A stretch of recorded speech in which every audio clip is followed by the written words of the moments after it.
Pretend this is a wheelchair. Hi, my name is Dwana Olsen, and I wanted to share a little bit about my background and my story. I feel like it's a blessing that I have three noisy, active, jubilant children in the background while I do this video, because this is my real life. Um, I I have got a bit of a story to share with you, and I'm really proud of this story. And I guess I'll just start at the beginning. I was born and raised in Southern California, and my mother is American Samoan, and my dad is African American. And I was born in the 70s and raised in Orange County, California. My mom left my dad at a very early age, and I was raised by the Samoan side of the family. And as a result of that, I was raised around aunties who literally would smack you in the back of the head if you didn't go back for force when it came to mealtime. I love it. Yes, so these are the children. These are the children that I was referencing at the beginning of my video. Yes, my babies. Love you. Love you. Okay, doing a video. Beat it. Doing a video. Beat it. And as a result, I was over 215 pounds at 17 years old. I struggled with my weight for the majority of my life. My mother, she was a working mom and went to Weight Watchers after having her third child. I was 17 when my little brother was born, and I remember she encouraged me to go with her to these Weight Watcher meetings. And I was sitting in a Weight Watcher meeting at 17 years old and feeling completely worthless. I was the only kid in that room, surrounded by other middle-aged working women who were talking about their struggles with working full-time and in their relationships. And here I am, I'm like, I should just be playing video games and like eating Cheetos. Like, what the heck am I doing here? And I did lose some weight. I started exercising a little bit more, but I did not give up my love of pizza and putting down 6 slices at a sitting.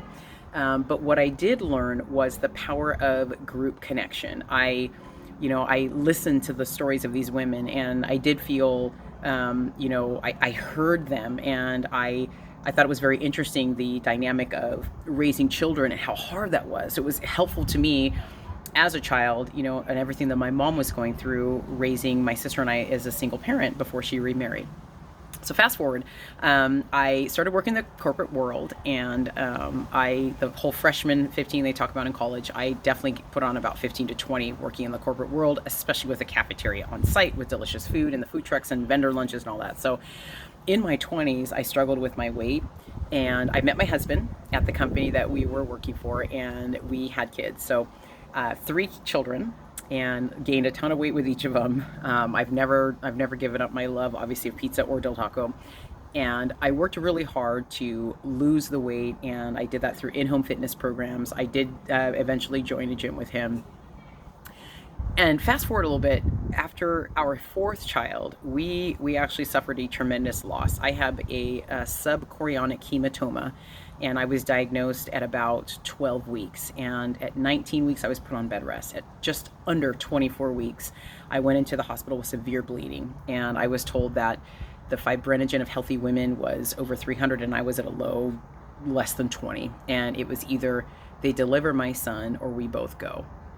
Toughest decision I've ever had to make, even though my life was on the line. And he was born, he lived for a short time, and they intubated him, and he just did not respond, and he passed away the day after he was born. That completely knocked me on my butt. Was the most difficult thing I've ever been through. And this was in 2014, and since then, working through depression and anxiety, but also understanding that I had a choice. I could sit on the couch and suck my thumb and wish to no longer be here, or wish to inflict harm on my children because of what was happening to me mentally, or I could fight forward. And I chose the latter. And the overlay with all this was that while I was working my corporate job, I was blessed to have discovered fitness. And so I became an instructor. While I was still working my corporate job, I was teaching on the nights that I would just go to the gym. And as I took on new certifications and constantly enhancing my knowledge in the fitness industry, becoming a certified personal trainer, I just met so many incredible people, and their stories of loss and conflict and overcoming the toughest things really inspired me to want to grow in my quest to live my best life, my most fulfilling life, making sure that I was the best wife for my husband, who's just literally been my rock, to be the best mom for my surviving children. It really inspired me to never give up, and to understand that whatever I'm going through, there have been millions of people who have gone through and overcome, and that history lesson proves so valuable, but also there's a responsibility for me to pay it forward. And I loved how much the connection and the tears and the grit and the perseverance and the zeal to live an amazing life have, for so many people and so many people's stories, have inspired me to do the same. And that's why I'm here. I have met incredible people. I have been inspired by their journey and by also their goal to find different means with which to reach a larger audience and with which to pay it forward. And that's my mission as well. I currently am a certified personal trainer. I work for Orange Theory Fitness. I am certified in Les Mills. I have 4 Les Mills formats. I've been teaching Les Mills in group fitness forums for 12 years. Oh my goodness. I was a certified instructor in 2008. And I also work for a theater arts company, a nonprofit that my children love to dance at in Yorba Linda, California.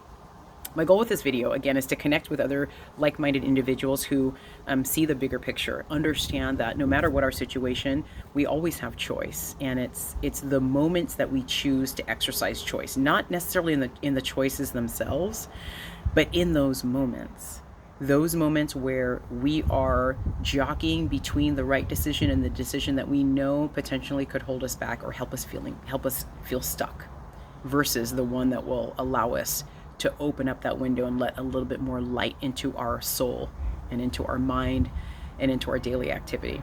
That's my goal with the videos that I do every single day on my social media posts, but also especially this one, where I'm looking forward to meeting some other folks that are on the same journey as I am. I feel like when we fight forward, when we continue to look for ways to improve our lot, the universe blesses us, because we are now putting action into play. We are now saying out loud that we're not just going to think it, we're going to speak it into the universe, and we're going to take positive steps every single moment to make them happen and to bring them into fruition. Thank you so much for watching and listening to a little bit of my story. I'm very excited about life, and I'm grateful for the opportunity to be a mom and a wife to my best friend, and to live with joy because I choose to. Talk to you soon.